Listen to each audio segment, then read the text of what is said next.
넘쳐는 주님의 사랑과 거룩한 보혈의 공로를 우리가 찬양을 합시다. 주님을 만나볼 때까지 십자가 튼튼히 붙잡고 날마다 이기며 나가세. 머리에 면류관 쓰고서 주 앞에 찬양할 때까지 예수는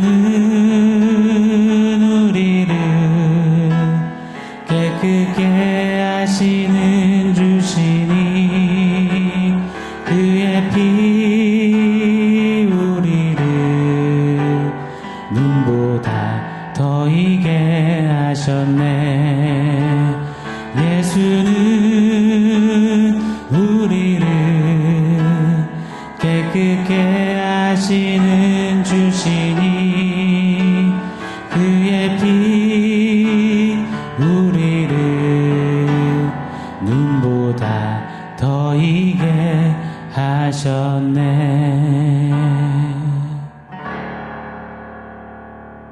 샬롬. 오늘 우리에게 주신 하나님 말씀은 요한복음 8장 9절로 11절입니다. 우리 한 목소리로 같이 읽겠습니다.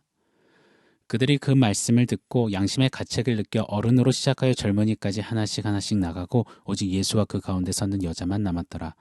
예수께서 일어나사 여자 외에 아무도 없는 것을 보시고 이르시되 여자여, 너를 고발하던 그들이 어디 있느냐? 너를 정죄한 자가 없느냐? 대답하되 주여, 없나이다. 예수께서 이르시되 나도 너를 정죄하지 아니하노니 가서 다시는 죄를 범하지 말라 하시니라. 아멘. 옛날 옛적에 강도떼들로 인해서 어려움을 겪는 어느 나라가 있었다고 합니다. 이 도적질 문제가 심각한 수준에 이르러서 결국 중신들의 요청에 따라 도적질하는 자는 누구든 그 두 눈을 뽑겠다는 엄중한 왕의 조서가 온 나라에 내려졌습니다. 사실 왕은 덕망이 높기로 또 정직하고 인품이 훌륭하기로 유명했더랬죠. 어진 왕이 이런 조서를 내렸다니 그 사태가 꽤나 많이 심각했던 모양입니다. 그러던 어느 날 나라가 떠들썩한 겁니다.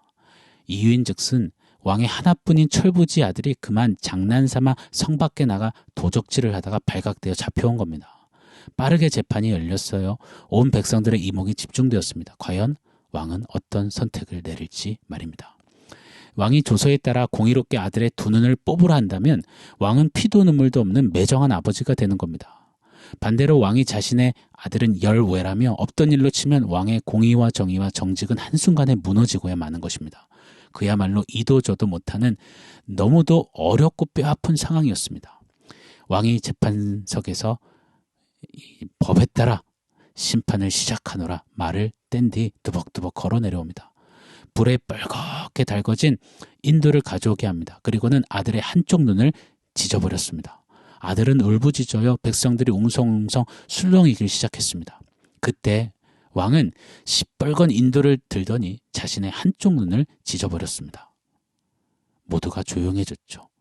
왕의 공의와 아버지의 사랑이 만나는 순간이었습니다. 백성들은 모두가 숙연해 줄 수밖에 없었습니다. 왕을 더 경외할 수밖에 없었습니다. 율법 마스터들, 서기관과 바리새인들이 간음한 여인을 현행범으로 체포해 옵니다. 그리고 마치 말씀드린 이야기처럼 이도저도 못할 상황으로 예수님을 가둬둔 채 율법에 덫을 놓았습니다. 그때 예수님은 어찌하셨습니까? 바닥에다가 손가락으로 무언가를 적으셨어요. 그리고는 죄 없는 자가 먼저 돌로 치라 하시고는 또다시 바닥에 손가락으로 글을 쓰셨습니다. 어제 우리는 예수님이 손가락으로 쓰신 그 메시지를 다니엘서 5장 말씀을 통해 우리 추론해 보았습니다. 한마디로 표현하자면 율법 저울이라고요. 율법의 저울에 달아보면 모두가 다 낙제, 빵점, 낙방임을, 모두가 다 율법을 어긴 죄인이요 죽어 마땅한 자임을 매섭게 손가락으로 적어 선포하셨음을 우리는 같이 추측해 보았습니다. 예수님이 손가락으로 쓰신 그 메시지를 보고서는 9절이죠. 그들이 이 말씀을 듣고 양심의 가책을 느껴 어른으로 시작하여 젊은이까지 하나씩 나가고 오직 예수와 그 가운데 섰는 여자만 남았더라. 무슨 말입니까? 모두가 죄인임을 인정했다는 거예요. 거부할 수가 없다는 겁니다. 율법 마서들, 서기관과 바리새인들도 다 죄인임이 판명된 겁니다. 율법 앞에서는 피장파장 도낀객끼니니 양심의 가책을 느끼며 모두가 다 떠나갈 수밖에 없었습니다. 여러분, 이것이 죄된 인생입니다. 인생의 실체입니다. 제 아무리 기재기해도 모두가 이 율법을 이루시고 제정하신 하나님의 공의 앞에서는 다 도토리 죄인인 것입니다. 사랑하는 여러분, 따라서 하나님의 공의 앞에서 고개를 들 수 있는 자, 이러쿵 저러쿵 토를 달 수 있는 자는 결단코 단 한 명도 없습니다. 모두가 다 가늠한 여인이에요. 돌에 맞아 죽어야 하는 운명인 겁니다. 저는 가늠한 적 없다고요.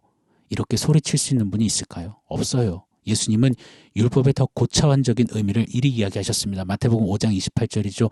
나는 너희에게 이르노니 음욕을 품고 여자를 보는 자마다 마음에 이미 가늠하였느니라. 단순히 어떤 행동, 액션뿐만이 아니라 마음에 가진 죄된 생각도, 상상의 나래도, 무산된 죄된 어떤 시도도 다 하나님의 공의 앞에서는 똑같이 범법, 율법의 위법이라는 겁니다. 똑같은 빵점이라는 거예요. 고로 똑같이 죽을 운명이라는 겁니다. 모든 사람이 죄를 범하였으며 하나님의 영광, 하나님의 공의, 하나님의 거룩 앞에 이르지 못합니다. 이것을 죽을 때까지 잊지 않는, 반드시 새기는, 그래서 가면 갈수록 더욱 말씀 앞에 겸손히 조아리고 엎드리고 겸비하는 저와 여러분 우리가 되기를 예수 이름으로 축원합니다.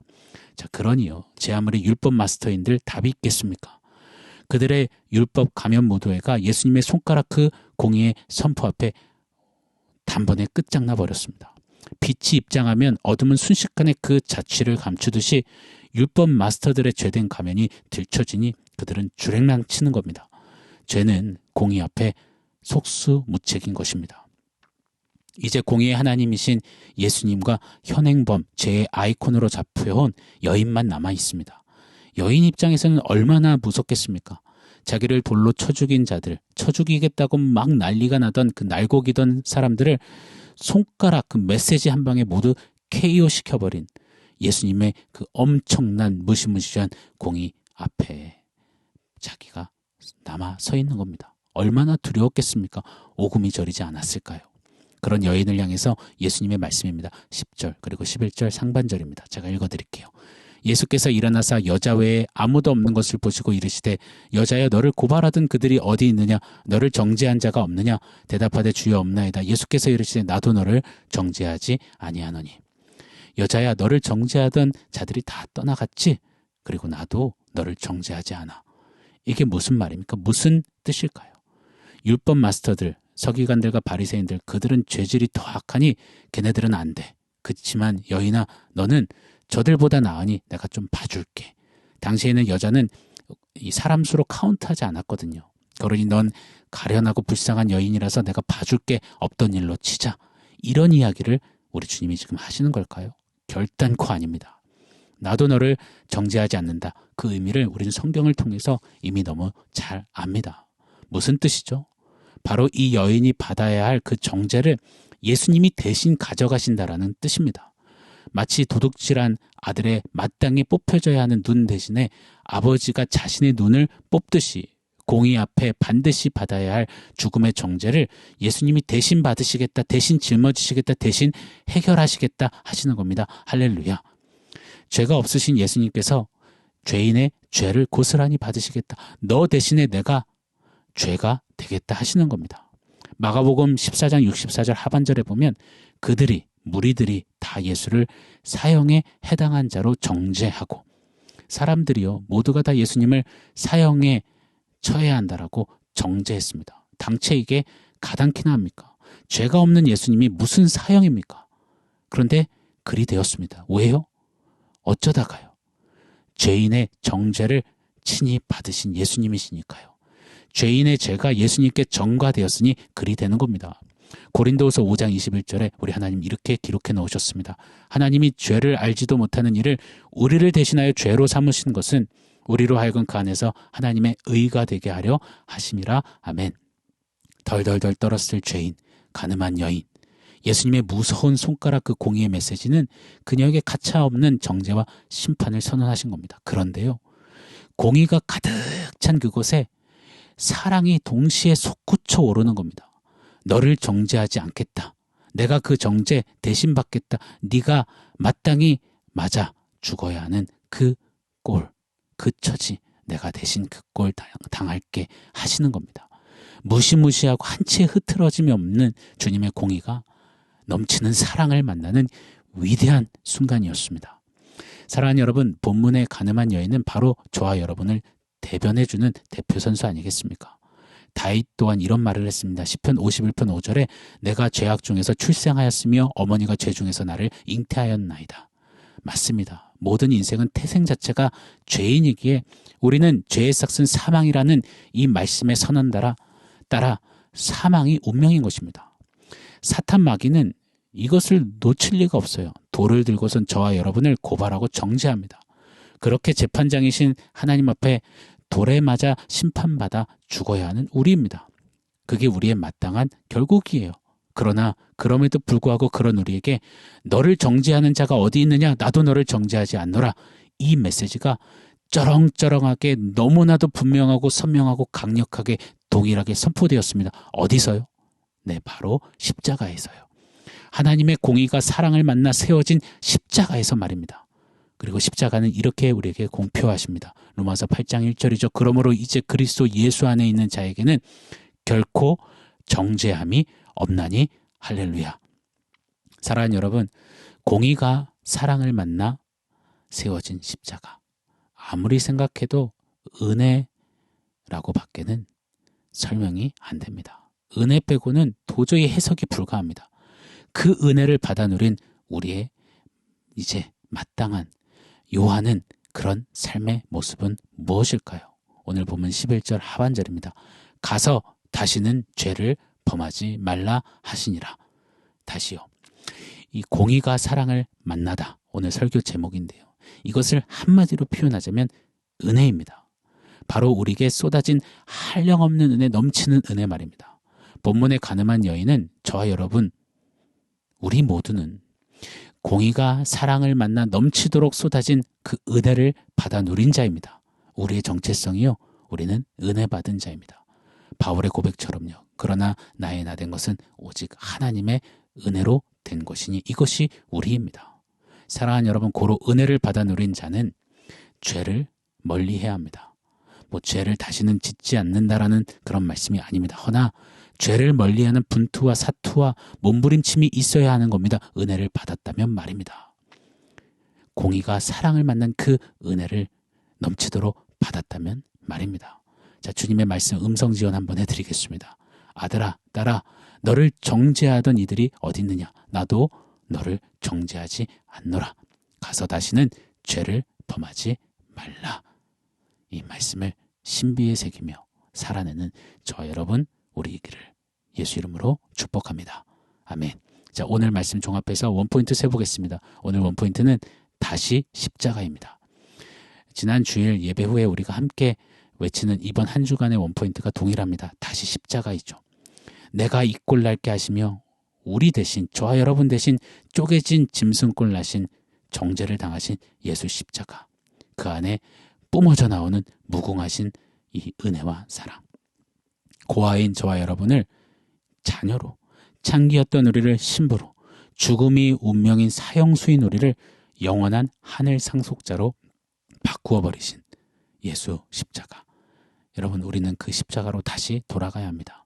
십자가 튼튼히 붙잡고 죄와 좀 속수무책으로 당하지 말고 죄와 맞짱 뜨고 이기는 우리가 되어야 할 줄 믿습니다. 오늘 한날 우리도 쩌렁쩌렁하게 외쳤으면 좋겠습니다. 어게인 십자가, 다시 십자가. 그 십자가 은혜 받은 자답게 승리하겠습니다. 살아내겠습니다. 그리 고백하고 결단하고 실천하는 우리 모두이기를 예수 이름으로 축원합니다. 아멘. 사랑하는 성도 여러분, 오늘 말씀과 원포인트 기억하면서 우리 함께 기도하겠습니다. 나도 너를 정죄하지 아니하노라. 이 주님의 이 메시지, 이 은혜의 선포 기억하며 십자가 튼튼히 붙잡고 죄와 맞서 싸우는 삶 살아내겠습니다. 우리 함께 결단하며 고백하겠습니다.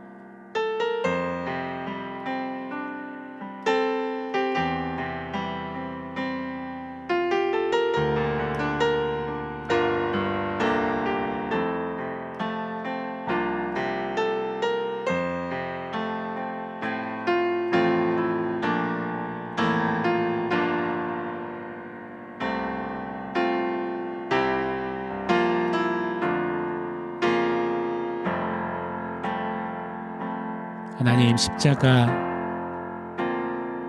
그 은혜의 외침을 기억하며 하나님 공의가 사랑을 만나 우리에게 쏟아부으신 그 은혜 받은 자답게 십자가 튼튼히 붙잡고 날마다 죄와 맞서 싸워 이기는 그런 삶 행진하게 하여 주시옵소서. 주님 은혜를 베풀어 주셔서 감사합니다. 나의 나 된 것 하나님의 은혜입니다 고백하며 그 은혜로 살겠습니다. 예수님의 이름으로 기도합니다. 아멘.